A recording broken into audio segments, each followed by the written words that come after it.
रोज कोई ना कोई बहाना आ जाएगा आपके नित्य पाठ के लिए, स्वाध्याय के लिए कोई ना कोई बहाना रोज आ जाएगा। आज वहाँ चले गए थे, आज वहाँ चले गए थे, आज देर हो गई, आज नहीं कल कर लेंगे, और आज नहीं कल करेंगे।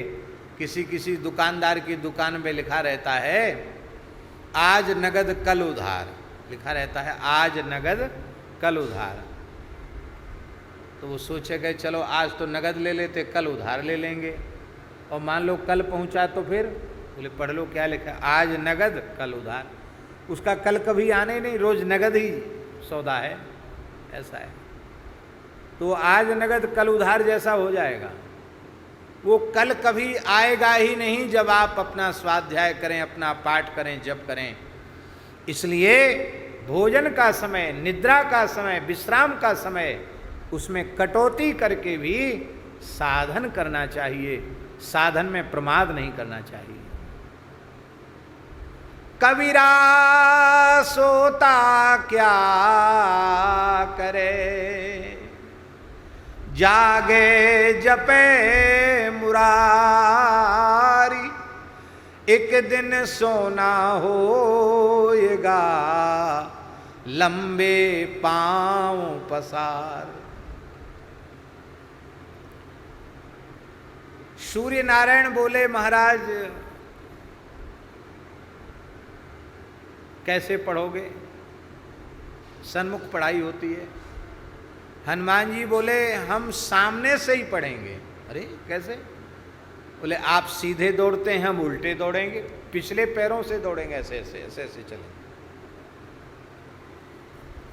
आप यह समझते हैं अच्छी प्रकार से कि सामने दौड़ने की अपेक्षा उल्टा दौड़ना, अरे दौड़ने की बात जाने दो, उल्टा चलना बड़ा महाराज कठिन काम है। और हनुमान जी इतना रबड़ी और इतनी मलाई खाते हैं, इतना मालपुआ खाते हैं, हनुमान जी का पेट नहीं बढ़ा। क्यों नहीं बढ़ा पेट? हनुमान जी थोड़ा पिछला चलते हैं, पिछले पैरों से चलते हैं। और ये विज्ञान है, आप रोज थोड़ा उल्टा चलें तो आपके घुटने में दर्द कभी नहीं होगा, कमर में दर्द नहीं होगा, और आपका पेट बढ़ेगा नहीं, पेट बिल्कुल ठीक लग जाएगा। आप लोग कहेंगे कि आप दूसरों को उपदेश दे रहे, आप खुद क्यों नहीं करते हो? हमने पहले बता दिया, हम तो आलसी हैं, प्रमादी हैं, इसलिए नहीं करते। या तो ये समझ लो या ये समझ लो कि समय नहीं दे पाते हैं, दोनों में से कुछ एक न एक बात माननी पड़ेगी। पर जिन लोगों के पास अपने शरीर के लिए समय देने को खूब समय है, वे लोग ऐसा कर सकते हैं। हनुमान जी महाराज चल पड़े तो सूर्य की गति कितनी तीव्र है, पर पाछे ले पगन मन गगन मगन मन, क्रम को न भ्रम कपि बालक बिहार सो। इतना छोटा बालक सूर्य के रथ की गति से भी तेज दौड़ रहा है, और उसमें भी इतनी तेजी से उल्टे दौड़ रहे हैं। तो कौतुक बिलोक लोकपाल हरिहर विधि, सारे लोकपाल, पंचलोकपाल, 10 दिक्पाल सब आकाश में खड़े हो गए। ब्रह्मा जी खड़े हैं आकाश में, शंकर जी खड़े हैं, विष्णु भगवान खड़े हैं, और लोकपाल हरिहर विधि, हरिहर विधि ब्रह्मा, हरि माने नारायण, हर माने शिवजी, विधि माने ब्रह्मा जी, ये भी खड़े हैं। सब विस्फारित नेत्रों से हनुमान जी को उल्टा दौड़कर पढ़ते हुए देख रहे हैं। लोचन चका चौंधी चित्तन खबार सो। सूर्य के सामने देखना मुश्किल है, पर उन सूर्य की ओर देखते हुए पिछले दौड़ते हुए हनुमान जी पढ़ रहे हैं। ऐसे लगता है बल कैधो वीर रस, ऐसे लगता मानो मूर्तिमान वीर रस उपस्थित हो गया है। धीरज के साहस के, अथवा ऐसा लगता है मानो धैर्य और साहस मूर्तिमान होकर के आ गया है, अथवा ऐसा लगता है कि वीर रस, धैर्य, साहस, इन सब का जो सार सर्वस्व है वो हनुमान जी के रूप में आ गया है।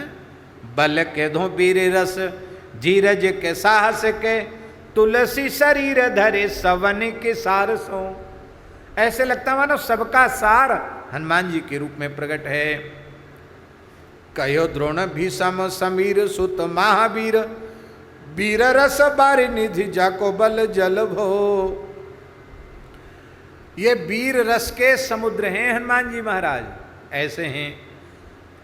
ये कौन कह रहा है? ये महाभारत युद्ध में द्रोणाचार्य और पितामह भीष्म कह रहे हैं। और भीष्म जी तो यहाँ तक कह देते हैं, भीष्म पितामह, भीषम कहत मेरे अनुमान हनुमान, सारी खोत्रिकाल न त्रिलोक महाबल भो।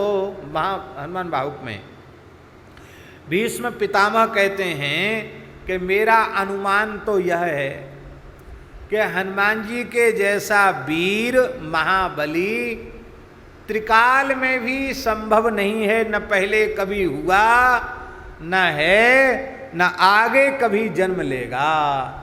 ऐसे श्री हनुमान जी महाराज हैं। इसलिए हनुमान जी को गोस्वामी जी ने सकल सुभट सिरमौर, सकल सुभट सिरमौर हनुमान जी को उन्होंने कहा। बोलो श्री हनुमान जी महाराज की जय।